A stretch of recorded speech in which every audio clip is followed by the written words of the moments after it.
I'm Paul Schaefer, and I'm from Valley City, Ohio. Okay, this is a 1908 Ford Model S Roadster. The Model S was the last of the NRS, the alphabet. They call them the alphabet Fords before the Model T. This is the last right-hand drive Ford. The Roadster was the dressed up version of the Model Ns and the Model Rs. It had skirted fenders, has a mother-in-law seat in the back. The roof was an option. The windshield was an option. This car's been in my family since 1948. My dad bought it from a local Ford dealer in '48 during World War II when they had no cars to sell. They had this in their showroom just to take up space, and after the war it got pushed out into a shed, and my dad found it and he bought it for $150. And it was an absolutely used up car, but it was all there. Crankshaft was broke. It was just wore out from stem to stern. Whoever owned it used it up and probably traded it in for a Model T. It's 4-cylinder, L-head, 18 horsepower. It has a mechanical oiler.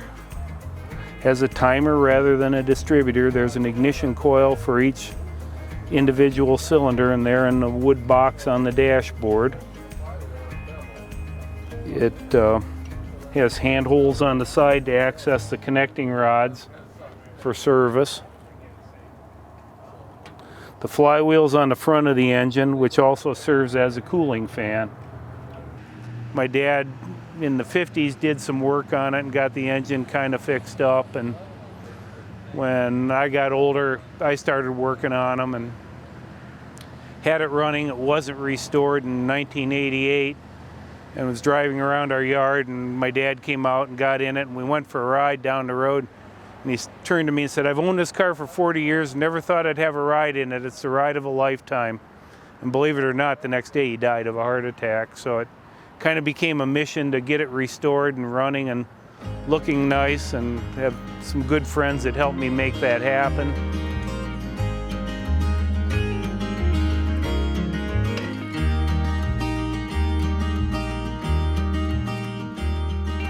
In 2008, I had the misfortune of being on a tour and meeting a young kid who was picking his cell phone up off the floor of his car, and he came left to center and hit the front left wheel and spun the car around in the road, and it dug into a yard. I was by myself, fortunately, and didn't get thrown out, but it completely ruined the car, and it was apart for about 9 years before we got everything fixed and back together. But this is the result. It's a better car today probably than it was before the accident because of all the new parts I could get to put on it. This is an ignition coil box. This is made by Heinz Company. There's 4 ignition coils in there, 1 for each cylinder. And they may start or it may not, but you'll hear them buzz.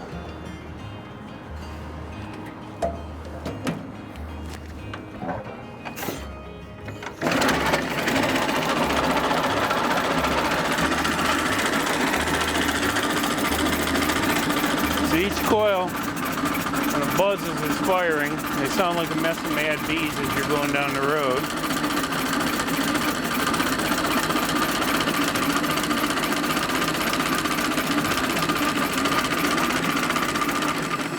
It's like a lot of automotive technology, it's all recycled. The modern cars today, they've gone back to having a coil on each spark plug with an individual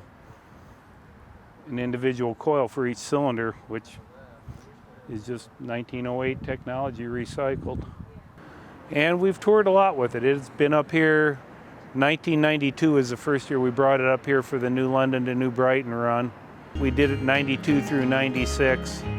Then my kids got older and had to quit coming up here for a while. And in 2015 we came back and started touring again up here with it. I've worked on this car since I was a teenager and just learned a lot about them, and it's always been fun to tinker. My friend let me drive his 1905 Model B Ford earlier this week. He had to leave because he was ill, but that is only one of 7 cars that exist, and he let me drive it, and I drove it 40 miles yesterday, and So that's probably the most miles a Model B Ford has driven in over 100 years. But it was fun. It's neat. It's a privilege to be able to work on these, but you're only caretaker for a piece of history. You save them and hopefully pass them on so somebody else will take care of it.